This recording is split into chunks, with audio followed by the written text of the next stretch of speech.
Salut tout le monde! J'ai pensé vous faire une petite vidéo aujourd'hui pour discuter de comment bien choisir son ou sa thérapeute, son intervenant, intervenante, en fait, le bon ou la bonne professionnelle qui va vous accompagner dans votre démarche que vous souhaitez.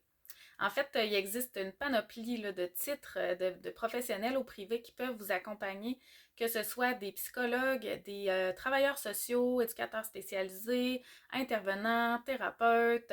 Il existe vraiment là, plusieurs titres d'emploi, en fait, là, comme on peut dire. Et chacune de ces personnes a, oui, un bagage académique, a un titre professionnel, mais a également, là, au courant de son parcours, peaufiné ses approches et ses techniques d'intervention.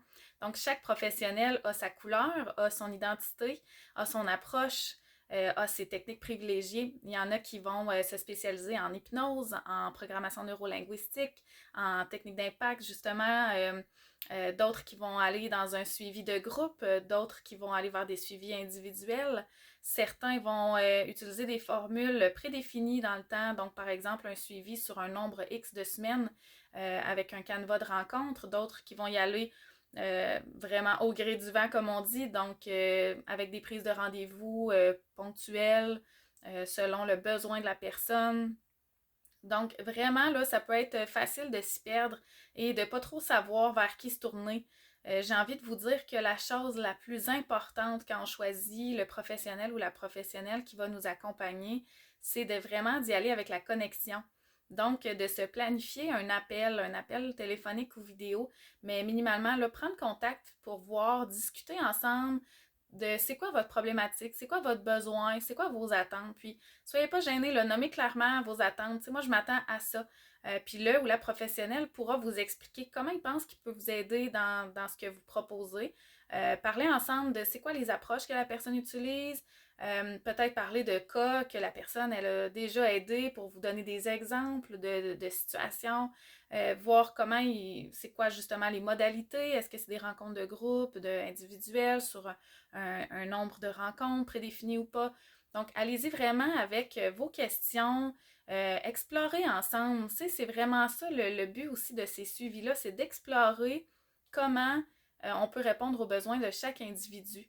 Donc, c'est vraiment, je pense, la priorité, c'est de prendre contact pour voir est-ce que ça connecte avec le ou la professionnelle. Est-ce que j'ai l'impression que je sens que je peux lui parler de ce que je veux, je sens que cette personne-là peut m'amener un peu plus loin, peut répondre à mes attentes.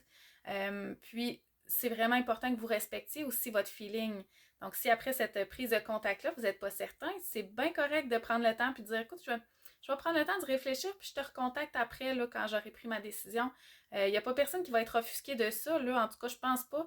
Je pense que c'est très normal de prendre le temps de réfléchir puis de magasiner un petit peu, comme on dit, hein, notre professionnel, parce que la personne, elle va être là pour vous aider, vous accompagner. Et si ça ne répond pas à votre besoin ou à vos attentes, ben tout le monde va être déçu là, au bout du compte.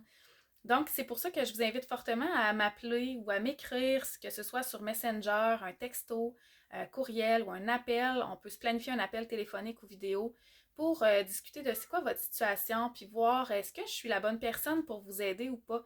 Et sinon, ben, qui je crois qui pourrait peut-être vous aider, je peux vous référer là, vers un organisme ou vers une autre personne, un autre professionnel qui, je crois, sera peut-être plus en mesure de répondre à vos attentes ou à votre besoin. Donc, encore une fois, écrivez-moi. Je vous rappelle que je me spécialise avec les ados et les parents d'ados parce que ça fait quand même près de 13 ans que je travaille avec cette clientèle-là, que je lis et que je me forme là, sur le sujet, sur le cerveau de l'adolescent, les différentes phases.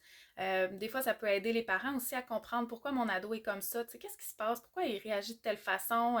Pourquoi avant, on était capable de jaser puis d'avoir autant de belles discussions. Puis là, maintenant, il se referme comme une huître, puis il m'envoie promener, puis tu sais, je suis vraiment rien pour lui maintenant.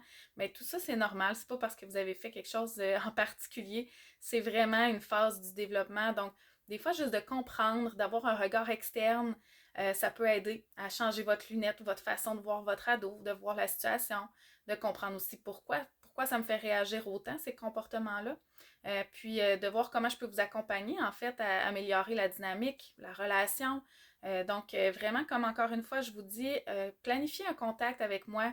Ça me fera plaisir de répondre à vos questions, de voir quelle est votre situation et de voir si je suis la bonne personne pour vous aider, vous ou votre ado ou les deux. parce que j'offre des rencontres privées, individuelles ou familiales. Vous avez plusieurs détails de mes types d'interventions et de mes approches sur mon site web et aussi sur ma page Facebook, mais je reviens à l'essentiel, c'est la connexion qui est importante.